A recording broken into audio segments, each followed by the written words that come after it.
Assalamualaikum warahmatullahi wabarakatuh. Alhamdulillah rabbil alamin. Asyhadu an la ilaha illallah wa asyhadu anna Muhammadar Rasulullah. Allahumma shalli ala sayyidina Muhammad wa ala ali sayyidina Muhammad amma ba'du.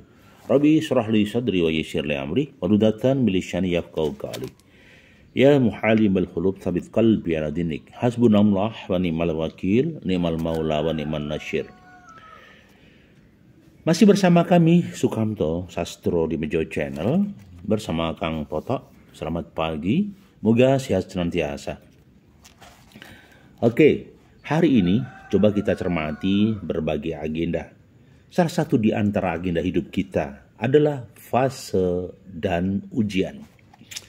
Fase adalah tahapan-tahapan yang dilakukan seseorang, tahapan umur, tahapan hidup, tahapan langkah, itu menjadi fase. Ketika dia tapaki satu fase, dua fase, tiga fase, itu adalah tahapan. Kemudian yang kedua, ujian. Setiap fase pasti ada ujian. Setiap masa, setiap waktu pasti ada ujian dari Tuhan. Hanya saja, apakah kita tertahan di dalam ujian, ataukah kita termehek-mehek di dalam ujian, ataukah kita punya daya tahan yang luar biasa ketika menghadapi ujian. Maka ujian itu seperti besi yang ditempa untuk membuat sabit atau membuat pisau. Makin ditempa makin tajam, makin ditempa makin elok. Itulah kehidupan. Jadi apakah kita ingin menjadi pisau yang tajam atau pedang yang kuat karena tempaan? Jadi fase dan ujian itu adalah proses tahapan untuk menempa seseorang agar hadir lebih eksis, lebih kuat di dalam kehidupan.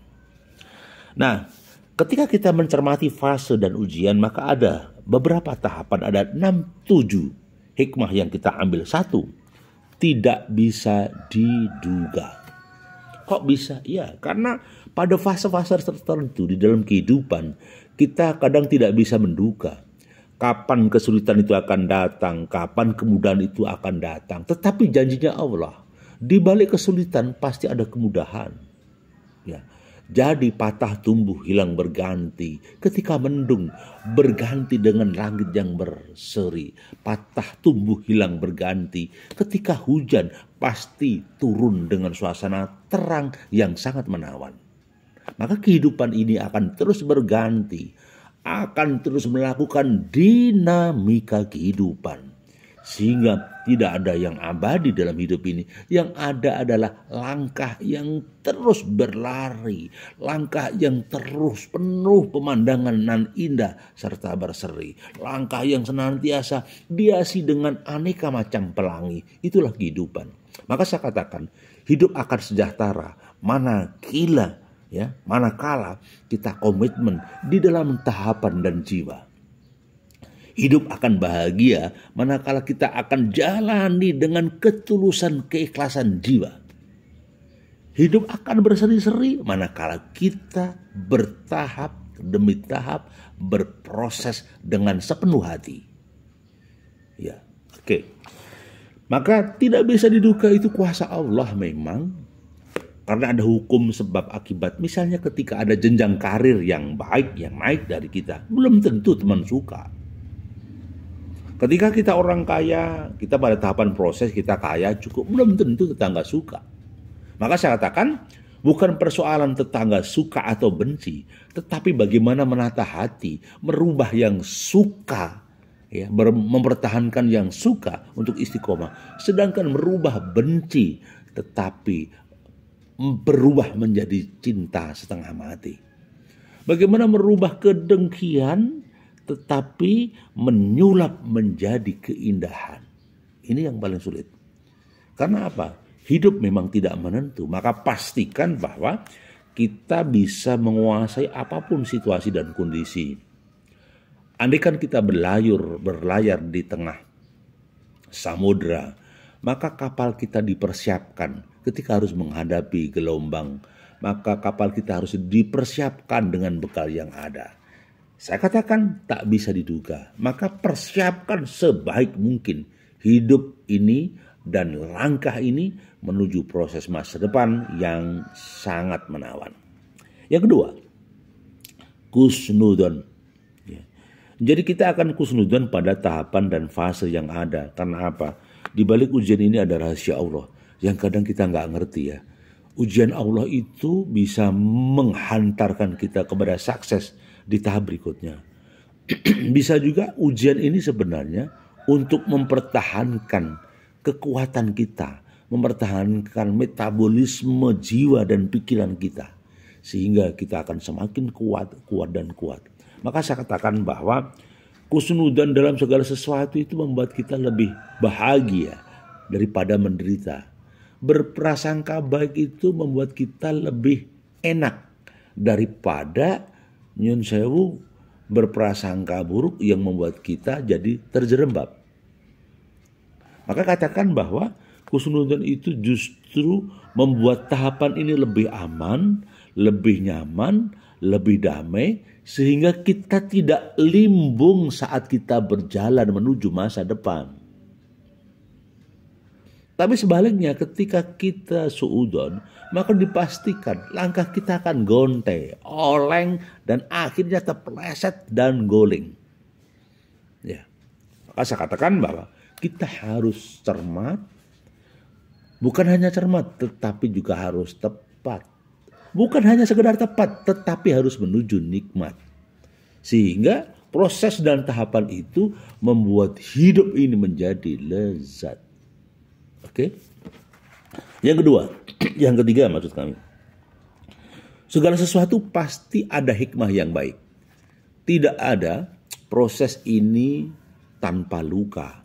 Tidak ada proses ini tanpa kesulitan. Tidak ada proses ini tanpa harus mengurai benang yang terkait. Maka segala sesuatunya pasti ada seni, ada dinamika, ada retorika. Maka saya katakan kita harus belajar. Di balik ini ada hikmah yang positif. Di balik kesulitan kita harus terus belajar dari kekurangan, belajar dari kelemahan, belajar dari kerutan, belajar mencari solusi atau jalan. Pasti ada hikmah. Maka saya katakan bahwa setiap berbagai problema yang ada bisa dipastikan orang ini sedang berproses dikuatkan, dimatangkan di masa depan. Jadi jangan termehek-mehek, jangan mewek, karena proses inilah yang membuat kita akan semakin kuat, pengkoh dan bakoh. Kemudian jadi yang keempat adalah tahapan demi tahapan itu adalah langkah sebenarnya. Jadi sadar atau tidak sadar ketika ingin berjalan 10 kilo, kita akan mulai dari 1 meter, 2 meter, 1 kilo, 2 kilo, dan sampai 10 kilo. Jadi tidak ada keberhasilan yang tidak diawali dengan langkah. Tidak ada keberhasilan yang hanya diam jeda duduk di kursi. Ya, tidak ada keberhasilan yang tidur-tidur di kasur. Ya, kalau orang tidur di kasur dan berdengkur, bisa dipastikan masa depannya tidak sukses tapi acur. Ya. Maka saya katakan proses dan tahapan itu harus dilalui. Karena apa? Tahapan demi tahapan itu adalah langkah. Step by step itu adalah langkah. Ya. Satu persatu yang dijalankan itu adalah langkah. Maka teruslah melangkah sehingga tercapailah masa depan. Kemudian yang kelima, ujian itu bisa meningkatkan kualitas hidup. Maksudnya gimana? Tidak semua orang itu punya kekuatan yang dahsyat. Maksudnya iya, ujian itu adalah kekuatan. Ada yang mengira ujian itu sesuatu yang menyedihkan, sesuatu yang menyengsarakan. Tidak. Justru dengan ujian tersebut, seseorang akan menghadapi fase adalah variasi keterampilan, dinamika seni di dalam kehidupan. Maka saya katakan ujian ini akan senantiasa membuat tubuh ini menjadi kuat, membuat perusahaan ini lebih hati-hati, cermat di dalam efisiensi, di dalam meraih keberhasilan. Saya katakan bahwa ujian itu membuat orang lebih berhati-hati. Tidak mungkin perusahaan seseorang terperosok lubang 2 kali. Tidak mungkin mengalami kerugian yang sama. Maka saya katakan ujian demi ujian ini adalah meningkatkan kualitas hidup. Ya. Kemudian yang keenam, belajarlah dari kesulitan. Kok bisa ya? Iya. Lahirnya kombi, lahirnya mesin erek itu diawali ketika seseorang mengerjakan panen padi manual, digebyok, ya digebyok. Tetapi mungkin muncul ada waktu itu namanya mesin erek, ya, yang dibuat dari gear seperti sepeda itu dipakai untuk memanen padi. Pada perkembangannya maka orang memunculkan mesin, mengkomunikasikan dengan diesel, dengan motor. Lahirlah itu thresher. Ya. Thresher dirasa terlalu banyak SDM melibatkan orang. Maka dibuatlah mesin pemanen padi yang efektif. Dia langsung terjun ke lahan. Yaitu namanya mesin kombi. Ya, mesin kombi. Artinya sebenarnya dari sinilah lahir dari erek, kemudian dari thresher dan kombi. Ini proses saat seseorang menghadapi peradaban yang sulit.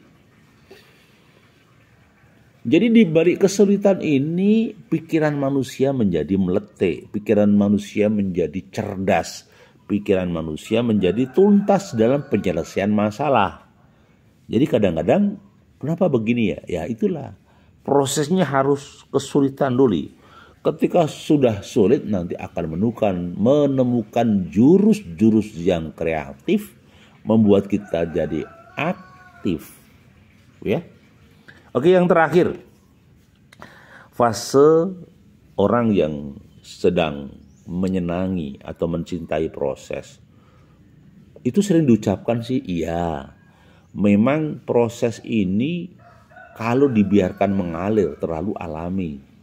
Lo kan baik, ya alami baik. Kalau ingin percepatan, maka proses harus diwarnai dengan rasa senang, rasa suka, rasa enjoy, dan rasa mahabbah. Kalau berprosesnya ini, maaf ya, dipenuhi dengan kejengkelan, dipenuhi dengan amarah, nanti tidak enjoy di dalam proses. Maka saya katakan, untuk menuju proses yang baik, maka hayati proses itu, hayati benturan demi benturan, sehingga kita akan lebih kuat dan menawan. Maka nikmati rasa sakit demi sakit. Bagaimana agar hidup kita benar-benar keluar dari kubangan sulit. Kita akan terus sukses, yakin sukses, dan bisa melejit. Apa yang melejit? Ya karir kita, usaha kita, ya produk kita. Baik itu kawan, jadi ada 9 dari fase dan ujian kehidupan dan masalah. Satu adalah tidak bisa diduga semuanya, harus tawakal ala Allah. Ya, semuanya berserah diri kepada Allah, la haula wala quwata illa billah. Kemudian yang kedua, husnudzon, selalu berprasangka baik apapun yang sedang terjadi di dalam kehidupan, sehingga bisa dipastikan bahwa kehidupan akan senantiasa baik-baik saja. Yang ketiga adalah pasti segala sesuatu yang terjadi ada hikmah. Itu kata kuncinya. Maka kuasai itu, temukan hikmahnya sehingga kita bisa bahagia. Hidup bukan lagi resah, tetapi hidup bernilai ibadah. Kemudian yang keempat, tahapan demi tahapan adalah langkah. Saya katakan langkah adalah tiap hari harus menuju sukses. Maka langkah itulah awal daripada pergerakan sukses. 5, ujian meningkatkan kualitas hidup. Sip, hidup menjadi indah, menjadi moncer, bukan redup. Ya. 6, belajar dari kesulitan. Pasti karena kesulitan akan membawa keberkahan. Yang terakhir, mencintai proses. Maka dengan proses ini seseorang dipastikan ada pergerakan dan pertumbuhan. Proses insya Allah sukses. Terima kasih masih bersama kami Sukamto Sastronemojo Channel. Assalamualaikum warahmatullahi wabarakatuh.